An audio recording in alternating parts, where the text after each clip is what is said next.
Bom, nesta máquina, né, a ferramenta é fixa no cabeçote e a peça se movimenta nos eixos X, Y e Z. Mais uma vez, né, o X é o movimento lateral da mesa onde está fixada a peça, tá? Geralmente é por essa alavanca aqui, né, lateral, que está, né, na posição da mesa. Aqui o eixo Y é justamente esse volante que está aqui também de frente, só que ela empurra a mesa em direção à máquina ou afasta a mesa na direção oposta. E o eixo Z é justamente essa manivela aqui, né, que faz com que a mesa suba ou a mesa desça. Todo esse conjunto, né, de movimento de peça suba ou desça, tá? Então, esses são os três eixos X, Y e Z, tá? Continuando, né? A ferramenta fixa no cabeçote e a peça se movimenta nos eixos X, Y e Z. Aí a gente verifica aqui, né, que tem uma fresa, né, de corte, né, longitudinal aqui, né, onde a peça, né, vai de encontro à ferramenta, tá? Segundo esse cabeçote aqui, tá? E aí aqui é outra, né, uma fresa tipo fresa de topo aqui, tá? Fazendo um desbaste lateral. Aqui uma fresa tipo tupia, né, que vai fazendo um rasgo, né, em forma de desenho, né, na peça. E aqui, né, fazendo também outro perfil, né, lateral inclinado do corte, tá? E vocês vejam que o corte assume a forma da fresa, tá? Então a fresa define, a formato da fresa define o formato do corte, tá? Aqui uma fresa de topo, né, fazendo um rasgo na peça. E aqui, mais uma vez, uma fresa, né, colocada, né, de forma lateral aqui, fazendo também o desbaste, né, facial da peça, tornando ela totalmente plana, tá? E aí, para a gente fazer esses cortes, né, a gente vai ter que utilizar todos esses eixos, eixo X, Y e Z, né, para você fazer esses cortes que a gente está vendo aqui, tá? Ok? Então, vamos adiante. Novamente a ferramenta fixa no cabeçote e a peça se movimenta nos eixos X, Y e Z aqui numa máquina, né, diferente, tá? Agora, observem que na máquina anterior, né, a ferramenta ficava no eixo lateral. Aqui as ferramentas estão ficando, né, num eixo tipo vertical, né? A gente saiu do horizontal para o vertical, tá? Que é a fresadora vertical também, tá? Porque a ferramenta é colocada na vertical, tá? Outra aqui, essa fresadora ela consegue, né, fazer tanto um corte com cabeçote na vertical, quanto um cabeçote horizontal, que ela tem aquele dispositivo, né, de corte aí horizontal. Basta girar, né, essa parte superior da máquina, invertendo de um lado para o outro aí a, a, a forma, né, de fixação, né, da fresa, tá? Então aí a gente chama essa fresadora, que tem o cabeçote vertical e o cabeçote horizontal, de fresadora universal. Perdão. Então, vamos lá. Agora, tanto na fresadora vertical quanto na horizontal, ela vai ter esses três movimentos, né? O X, Y, Z. Quer dizer, essa fresadora aí é mais versátil porque tem os dois cabeçotes, né? que pode ser intercambiado, né, girando essa parte superior aqui, colocando a outra parte para trás e a outra para frente da máquina. Vamos dar seguimento. Aqui é uma fresadora que a gente vê que não tem esse dispositivo, né, universal, né? A ferramenta é fixa no cabeçote, movimento também em Z, né? E peça se movimentando nos eixos X e Y. Então, o cabeçote, nesse caso, é que se movimenta no eixo Z, tá? A mesa vai se movimentar no eixo X e Y, ok?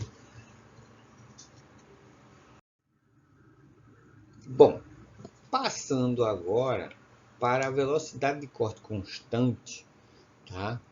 As características do processo de fabricação de peças, né, com a fresa, eu tenho aqui a velocidade de corte constante, exceto em fresas de ponta esférica, como a gente vê aqui ao lado, tá? E geralmente a velocidade de corte 1, né, é igual a π vezes d 1 vezes n dividido por 1000, tá? Enquanto que na fresadura, né, a velocidade de corte 2 é π vezes d2 vezes n dividido por 1000, tá? Então são dois cálculos aí, tá? Uma para dente reto e outra para dente esférico, né? Dente não, o ponta, né? Esférica, né? Melhor falando, ok? Você vê que na fresa de ponta esférica eu tenho dois diâmetros, né? Eu tenho um diâmetro inicial da fresa e depois o diâmetro final, né, dela. Então eu tenho que fazer esses dois cálculos aí, né, para a velocidade de corte inicial e velocidade de corte final, tá? Aqui, ainda nos movimentos de corte e fresamento, tem um fresamento tangencial, né, entendendo um pouco desses cortes, né, fresamento tangencial, que é o eixo, né, de rotação da ferramenta é paralelo à superfície da peça. E o fresamento frontal é o eixo de rotação da ferramenta é perpendicular à superfície da peça. Aqui na figura abaixo, né, essas duas figuras, você verifica o fresamento tangencial e o fresamento frontal, né? O tangencial você vê que a fresa, né, está na mesma posição da peça, né? O movimento, né, da fresa é tipo horizontal, né, de acordo com a peça. Enquanto que o fresamento frontal, né, você vê que a ferramenta é colocada, né, na vertical, tá? E aí a peça também avançando, né, para cima da fresa, ok? Vamos adiante. Vocês estão entendendo, gente? É muito simples, tá? A fresa está na horizontal e a outra fresa está na vertical, ok? Vamos lá, continuando. Agora, vamos entender mais um pouquinho, né, sobre esses tipos de corte. Vamos adiante. Movimento de corte no fresamento tangencial, né? Então, vê só, o eixo da fresa está disposto paralelamente à superfície da peça, tá? Então, você vê aqui, né, na fresadura horizontal, tá? É colocada a fresa, a peça vai de encontro, né, à fresa, e você vê essa parte vermelha aí, é justamente a aresta que é retirada, né, quando a peça é avançada, né, para cima da fresa. Então, esse pedacinho vermelho aí é justamente o avanço, né, que vai ser de material retirado da peça, tá? Isso tudo tem que ser muito bem ajustado para não haver trepidação, né, da fresa em cima da peça e fazer com que o acabamento seja, né, de péssima qualidade. Então, se você conseguir ajustar a velocidade da fresa com a velocidade de avanço, você vai ter uma superfície cada vez mais, vamos dizer assim, polida, né? Ou menos imperfeição, tá? Então, isso é muito importante, né, na hora do acabamento, tá? E na hora do ajuste, né, final da peça, né? É muito importante que a peça já saia da fresadura já com uma superfície, né, bem o mais plana possível, sem nenhuma imperfeição, ok? Vamos adiante, fresamento tangencial. Aqui o fresamento, né, de topo frontal, tá? O eixo da fresa é perpendicular à superfície de trabalho. Verifique aí, tá? A direção de corte, a fresa girando, e ali aquela partezinha vermelha é justamente o avanço, né? O cavaco que vai ser retirado da peça em função, né, do avanço e da velocidade, né, da ferramenta, tá? Então, é simples, né, gente? Agora é importante a gente ter esses cálculos, né, bem executados, né? Assim, a gente sabe, né, que tempo é dinheiro, tempo de máquina é dinheiro, tudo é dinheiro, tempo é dinheiro. E aí, se eu puder avançar mais e cortar mais, eu ganho tempo. Porém, será que a peça, né, o cliente vai querer a peça, né, com aquela superfície, tá? Então a gente tem que entender isso aí, né? Velocidade e avanço, né, pode ser aumentada, pode até certo ponto, tá? Para que o acabamento da peça não seja prejudicado, tá? Aqui a gente vê aqui o fresamento frontal, né? Tem o fresamento, diversos tipos de fresamento frontal. Eu tenho o simétrico, né, que é o de rasgo, tá? E aí, a peça junto com a fresa, né? Ele vai entrar, né? De corte, né? Lateral, aí o A é o avanço, tá? E a fresa girando em cima, tá? E cortando o material, tá? E aqui no B, ali no simétrico de rasgo e o simétrico de faceamento, tá? A fresa, né, vai fazer uma face, retificar uma face. Você vê que a peça, né, é menor, tá?